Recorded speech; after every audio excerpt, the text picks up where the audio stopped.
Marcus Aurelius ruled an empire. He faced plagues, war, betrayal.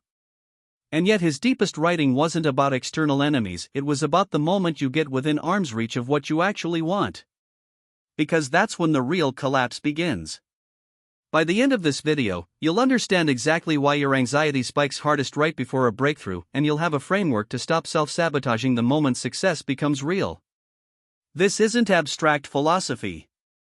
If you've ever quit a relationship right when it got serious, left a job right before a promotion, or pulled back from a goal the moment you could almost touch it, this is the mechanism running underneath that.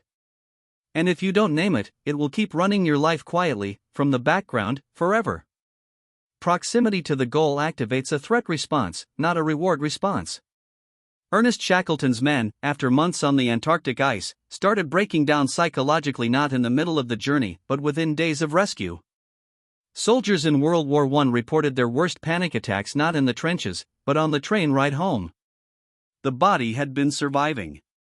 Survival mode doesn't know how to switch off just because the danger is gone or because the prize is near.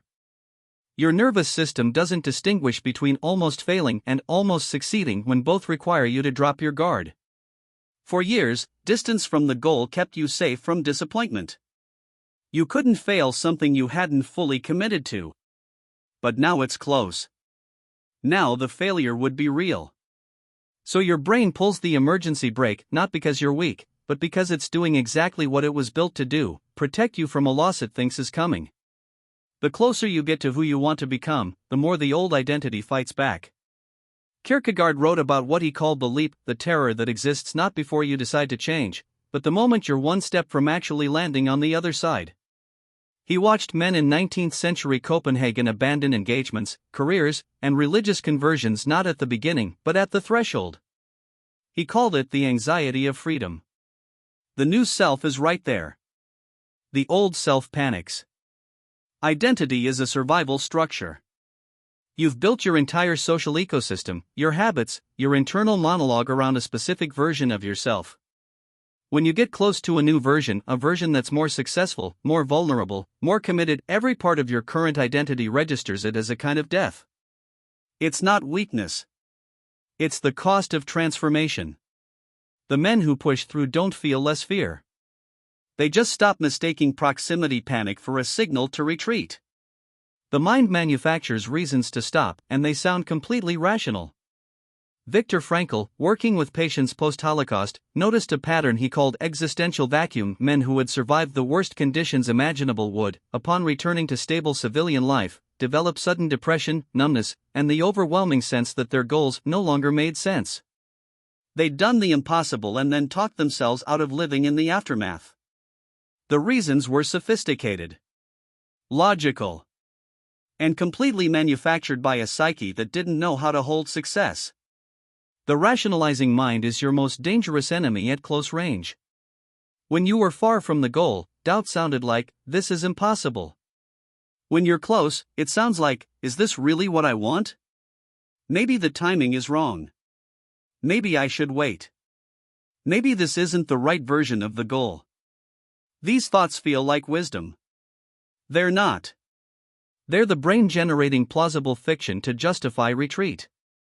The test: if you'd have given anything to be this close 6 months ago, and now you're hesitating, it's not new information. It's proximity panic wearing a suit. Avoidance right before the finish line is a learned pattern, and it compounds. Schopenhauer observed that men don't suffer most from what they lack, they suffer from the pattern of almost reaching what they want, then pulling back, then wondering why nothing ever changes.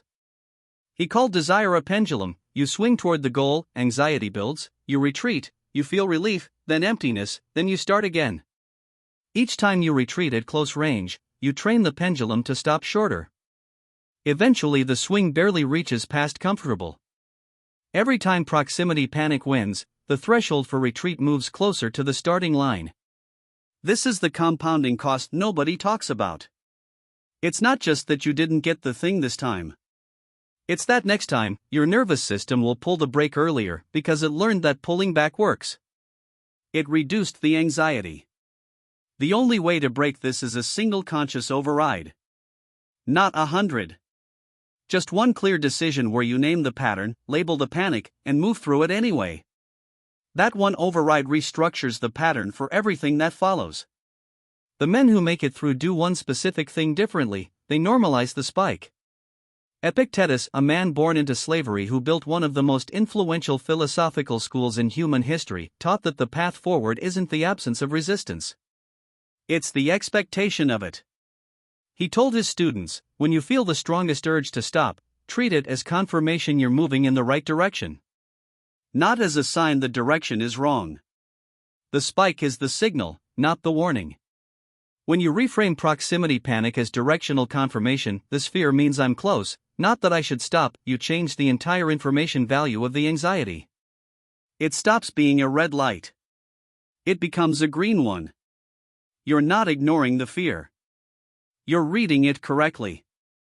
The men who build things, finish things, become things, they feel the spike. They just know what it means. They've trained themselves to say, good, this is exactly where I'm supposed to be. Here's what we covered today. 1. Proximity to your goal triggers threat responses, not just reward responses. Your nervous system treats almost winning the same way it treats almost losing. 2. The closer you get to a new identity, the harder the old one fights. What feels like hesitation is actually your current self protecting its own existence. 3. The rationalizing mind generates its most convincing arguments right at the threshold. If the reasons to stop suddenly got smarter and more detailed, that's not wisdom, that's the brake being pulled. The men who get through normalize the spike. They stop treating proximity panic as information about the goal, and start treating it as information about their location. You're close. That's why it hurts. If this hits somewhere real, subscribe. We drop one of these every Tuesday and Friday, no filler, no motivational fluff, just the psychological frameworks that actually explain why men get stuck and how they get unstuck. Hit the bell if you want it in your feed.